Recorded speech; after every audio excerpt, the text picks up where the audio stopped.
আমার ফ্যামিলি কেমন আছো তোমরা সবাই? আশা করছি তোমরা সবাই খুব ভালো আছো, আমরাও খুব ভালো আছি। তো সকাল সকাল উঠে আমরা রেডি হয়ে নিয়েছি আমার মনার স্কুল যাওয়ার। হ্যাঁ, আমার মনা স্কুল যাওয়ার জন্য রেডি হয়ে গেছে। আমি সকাল সকাল উঠে সব কাজ গোছানো হয়ে গেছে, চা হচ্ছে, চা খাবো। আজকে ভিডিওটা শুরু করা যাক, ভিডিওটা দেখতে থাকো, আমাদের সাথে থাকো। তো চলো, তো সকালে উঠে ম্যাগি করে দিয়েছি মনাকে, ম্যাগি খাচ্ছে এখানে বসে, ওই যে ও। আর আমি চা খাবো। আজকে একটু স্কুলেও যেতে হবে, মনার দিদিমণি এসে বলে গেল যে আজকে একটু স্কুলে যাওয়া লাগবে গার্জেনদের, ওনাদের সুপারভাইজার আসবে, মিটিং হবে। তো তাড়াতাড়ি রান্নাটা করে সারি, আমি স্কুলে যাব। তো এখন আর বেশি দেরি করবো না, আগে রান্নাটা করে নিই। গরমে তো পড়েছে, স্কুল তাড়াতাড়ি ছুটি হয়ে যাচ্ছে মনাদের। তো ওদের স্কুলে ওই সব কথাই বলার জন্য মানে সুপারভাইজার এসেছিলো যে ঠিক মতন বাচ্চাদের দেখাশোনা করো, ঠান্ডা খাওয়াও বাচ্চাদের যেন কোনো রকম এদিক ওদিক যেন কোনো অসুবিধা না হয়, হলেই মানে ডাক্তারের পরামর্শ নাও, সব কথাইগুলো বলছিল। তো আমরা বাড়ি চলে এসেছি, বাড়ি এসে আমরা দই এনেছিলাম, এনে ফ্রিজে রেখে এসেছিলাম কাকাদের। তো সেটাই এনে আমি ভাবলাম যে গরমে গরমে এটা খেলে অন্তত পেটটা ঠান্ডা থাকবে। তো সেই জন্য দই লস্যি বানাচ্ছি। তো এটা বানিয়ে এখন খেয়ে দিয়ে আমরা একটুখানি বিশ্রাম নেব। তো দই লস্যি আমি দই চিনি আর লবণ দিয়ে হালকা মিক্সারে করে নিয়েছি। মিক্সারে করে একদম স্মুদি একটা পেস্ট তৈরি হয়েছে, সেইটা একদম গাঢ় করে আগের দিনকে বর বাড়ি থাকলে এক প্যাকেট লস্যিতে আমরা 4 গ্লাস করেছিলাম, আর আজকে আমরা এক প্যাকেট লস্যিতে 3 গ্লাস করে আমরা 3 জনে খেলাম। তো আমার বর বলছে আমার গ্লাসটা কোথায়, ভিডিও কল করে।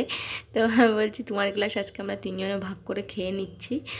তো চলো এখন আমরা দই লস্যি খাই সবাই মিলে।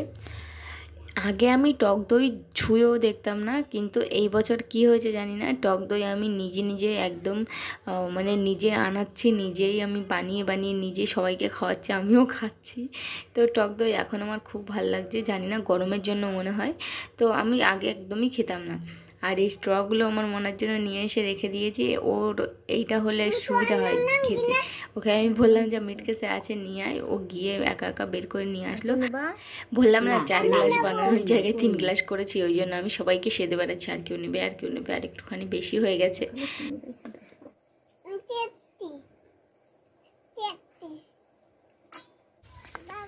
এই গরমে আর আমরা বাড়ি থাকতে পারলাম না, আমরা এখন যাচ্ছি আমার ছোট ননদের বাড়ি। আর ওদের বাড়ি ঝড়ের মতন হাওয়া হচ্ছে, ঝড়ের মতন। এখন গামছা মুড়ি দিয়ে যাচ্ছি আমরা, রাস্তায়ও রোদ্দুর, এখন 4টে বাজতে গেল প্রায়, তাও এখনও রোদ্দুর কমেনি এক ফোঁটাও। তো এখন আমরা যাই ওই বাড়ি গিয়ে একটুখানি বসি, আর এত গরমে বাড়ি থাকার থেকে ওই বাড়ি গিয়ে বসি, কাজকর্মও নেই।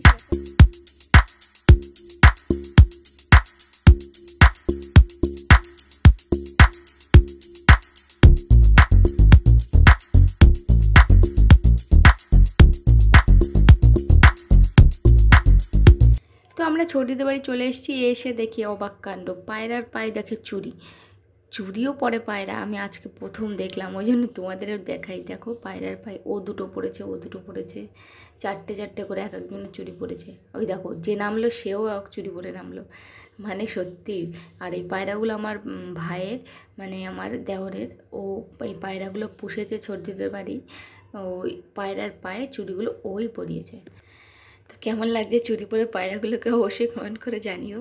তো আজকের ভিডিওটা আর বড় করছি না, ভিডিওটা এই পর্যন্ত। ভিডিওটা ভালো লাগলে please like comment share and subscribe my YouTube channel. তো আমরা এখন বাড়ি ফিরে যাচ্ছি, তো এই গরমে আর ভালো লাগছে না কিছু। তো দেখা হচ্ছে তোমাদের সাথে নেক্সট একটা নতুন ব্লগে। তো ততক্ষণ ভালো থেকো, সুস্থ থেকো, নিজের খেয়াল রেখো। আমরা এখান থেকে কুদ্রি খেয়ে পালাই বাড়ি।